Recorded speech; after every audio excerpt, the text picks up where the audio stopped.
పాయల్ శంకర్ గారు.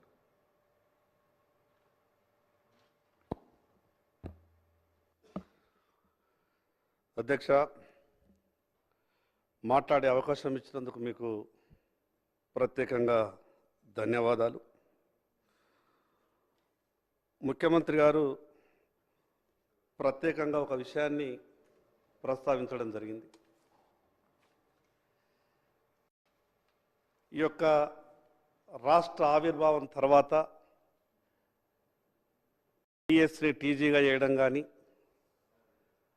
రాష్ట్ర చిహ్నం విషయంలో కానీ, తెలంగాణ తల్లి విషయంలో కానీ, తెలంగాణ రాష్ట్రం వచ్చిన తర్వాత తెలంగాణ తల్లి విగ్రహాన్ని చూస్తే మన ఇంట్లో తల్లిని రోజు ఏ రకంగా చూసుకుంటే ఆ రూపాన్ని మన మదిలో తలుచుకుంటే ఒక రకమైనటువంటి ఆనందం వస్తుందో ఆ రకమైనటువంటి ఆలోచన కలగాలన్నటువంటి గొప్ప ఆలోచనతోనే ఈ యొక్క తెలంగాణ తల్లి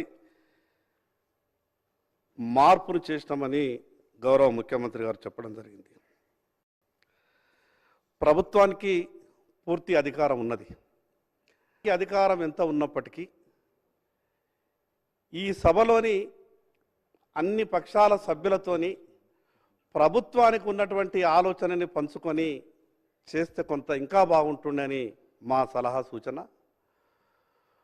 అదేవిధంగా మాకు అనిపించింది, మిగతా అన్ని విషయాలు నేను చర్చకు వెళ్ళను, కానీ ఆ యొక్క విగ్రహంలో తెలంగాణ తల్లి తలపై బతుకమ్మ ఉంటే బాగుంటుండేనేమో అని కొంత ఆలోచన మాకు అనిపించింది. సరే, మీరు ఏ కోణాల నుంచి మీరంతా అన్ని విషయాలని ఆలోచించే మీరు నిర్ణయం తీసుకుని ఉండొచ్చు. కానీ నేనేమంటే, గౌరవ ముఖ్యమంత్రి గారు ఈ రాష్ట్రానికి సరిగా లేనటువంటి అన్ని విషయాల మీద మార్పులు చేసేటటువంటి ప్రయత్నం చేస్తున్నారు. దానికి నేను ముఖ్యమంత్రి గారికి ప్రత్యేకంగా అభినందనలు తెలియజేస్తా ఉన్నాను.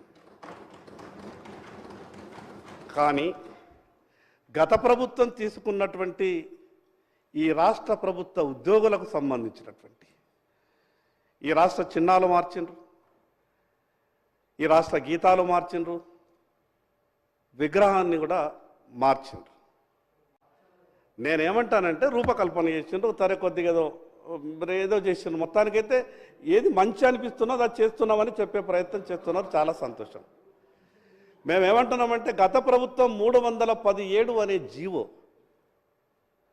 ఉద్యోగులకు పెను శాపంగా మారింది. అధ్యక్ష, నేనేమంటున్నా, గౌరవ ముఖ్యమంత్రి గారికి నా తరఫున విజ్ఞప్తి ఏంటంటే, ప్రభుత్వ ఉద్యోగులు ఎన్ని పాటలు పడుతున్నారు 317 జీవోతోనంటే తొందరగా నిర్ణయం తీసుకోండి. ఈ 3-4 కారణాలు ఏ రకంగానైతే మీరు స్పీడ్గా నిర్ణయం తీసుకొని సభలో చర్చ పెట్టి ఈ రకంగా మీరు ముందుకు పోయే ప్రయత్నం చేస్తున్నారో, ఈ 317 జీవో అసలు తెలంగాణ ఉద్యమమే మనకు స్థానికత కొరకు. తెలంగాణ ఒకటే నిమిషం సార్, నేను 1-2 నిమిషాలలో నేను చేస్తున్నటువంటి మంచి పనులకు ఒక 2 ఉదాహరణలు చెప్పే ప్రయత్నమే చేస్తున్నాను. నేను ప్రభుత్వాన్ని విమర్శిస్తలేను అధ్యక్ష.